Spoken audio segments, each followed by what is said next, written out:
Bonjour à tous et bienvenue dans cette 5e édition du Ninjago TV News, dans laquelle je débriefe sur le jour des âmes disparues. Je parlerai entre autres du nouveau pouvoir de Cole, de Sensei Yang et de... Bon, passons au sommaire.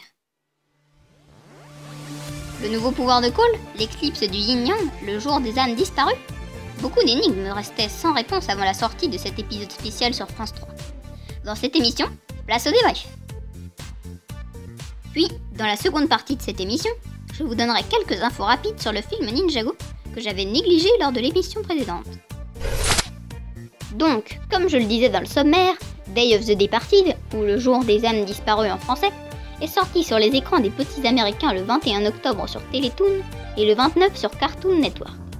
Quant à nous, les Français, nous avons eu le plaisir de savourer cet épisode de 40 minutes le 11 novembre sur France 3. Nous avons donc eu toutes les réponses aux questions que nous nous posions depuis longtemps. Tout d'abord, en ce qui concerne le nouveau pouvoir de Cole, nous nous demandions déjà comment il se faisait que Cole avait des mains oranges. En fait, tout ceci reste quand même assez mystérieux. Alors qu'il affronte Yang, Cole constate que ses mains changent de couleur et se sent plus puissant. Je pense qu'il ne s'agit en fait que de l'une des multiples possibilités que lui offre son pouvoir de terre. Puis nous nous demandions aussi comment il se faisait que Cole était humain. Finalement, il redevient humain après avoir traversé la faille du retour ouverte par Sensei Yang. Par contre, pour sa cicatrice, l'explication tant attendue n'était pas au rendez-vous. Je suppose que c'est un effet secondaire dû au pouvoir de la faille du retour, étant donné que Cole n'a cette marque qu'après l'avoir traversée. Mais les plus minutieux d'entre vous vont me dire « Oui, c'est vrai, ce n'est pas idiot ce que tu dis. Pourtant, après avoir traversé la faille, les élèves de Sensei Yang n'ont pas cette cicatrice. » C'est vrai, ils n'ont pas cette cicatrice, contrairement à notre cher Cole. Et je pense que c'est parce que Cole a traversé la faille juste avant qu'elle ne se referme, ce qui a produit une belle explosion. Voilà qui pourrait expliquer cette cicatrice. Parlons maintenant de ce poster. Oui, je sais, vous allez me dire « Oh, c'est bon, on le connaît par cœur ce poster. Qu'est-ce qu'il a encore à nous dire dessus ?» Ne vous en faites pas, je ne vais pas vous analyser ce poster. Je veux juste attirer votre attention sur Sensei Yang et sur ses deux accessoires. La lanterne et ce que j'appelais son arme spéciale. Eh bien, jusqu'à la sortie de Day of the Departed, c'était cette lanterne la star, n'est-ce pas? Nous la prenions pour un objet puissant, étant très dangereux pour l'univers tout entier. Mais au final, le rôle des lanternes dans cet épisode spécial, quel est-il? On allume ces lanternes pour commémorer le souvenir des aïeux, et pour s'acquitter de nos dettes. Voilà, aucun danger pour l'humanité. Parce qu'en réalité, l'arme ultra dangereuse de cette histoire, c'est celle-ci. Oui, et il y a de quoi. Le sabre Yin, de son vrai nom, est l'une des armes les plus dangereuses de l'univers. Il contient une si grande quantité de magie noire qu'il a fallu l'enfermer dans un coffre de jaspe transparent, une matière indestructible. Et oui, étrange, n'est-ce pas? Mais pourquoi a-t-on toujours pensé que la lanterne était plus puissante que le sabre Yin en regardant ce poster?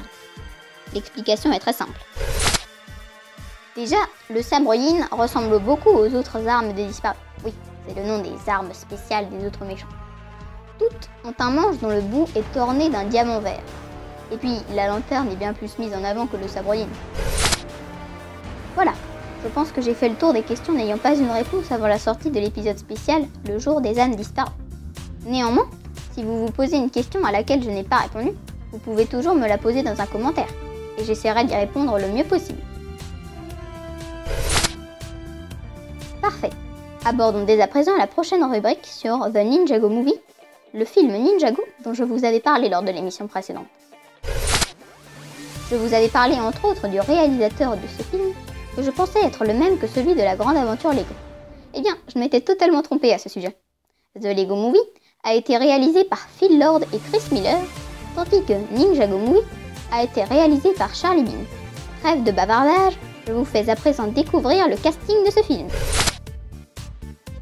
Sensei Wu sera interprété par Jackie Chan, et Dave Franco prêtera sa voix à Lloyd. Michael Pena devra incarner Kai, tandis que Abby Jacobson jouera Nya. Kumail Nanjiani sera Jay, Zach Woods se glissera dans le corps de Zane, et Fred Armisen dans celui de Cole. Enfin, tout cela n'intéresse pas grand monde. Bien entendu, vous, ce que vous voulez connaître, c'est l'histoire. L'ennui, c'est que l'histoire de ce film n'est pas très claire.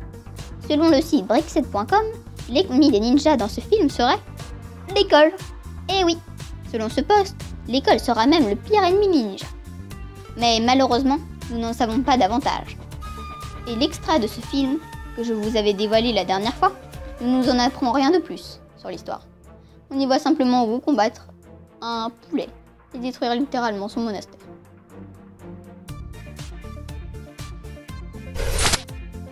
Voilà, c'est sur ces mots que s'achève cette vidéo. Comme d'habitude, n'hésitez pas à liker et à vous abonner à ma chaîne. D'ailleurs, j'ai un peu fait comme si de rien n'était pour les 100 abonnés avec le boulot que j'avais. Mais ne vous en faites pas, on fait ça très bientôt dans une nouvelle vidéo. N'hésitez pas non plus à commenter et à me poser des questions. Et à me rejoindre sur Google+, il y a un lien dans la description.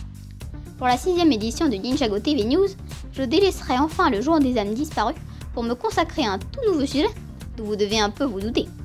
Et je me lancerai également dans de nouvelles vidéos comme des musiques ou des bandes annonces fan-made. Ah oui, et n'hésitez pas à aller voir les vidéos de mon associé TSA Studio. Elles sont géniales, ça vaut vraiment le coup d'œil. Bon, et bien ça y est, je pense qu'on s'est tout dit.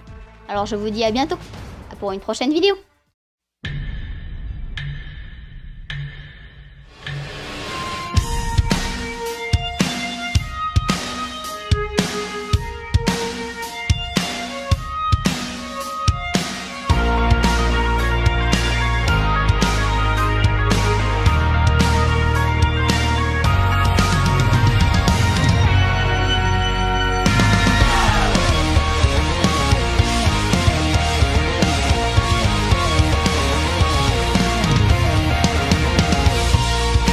Jump up, kick back, whip around and spin.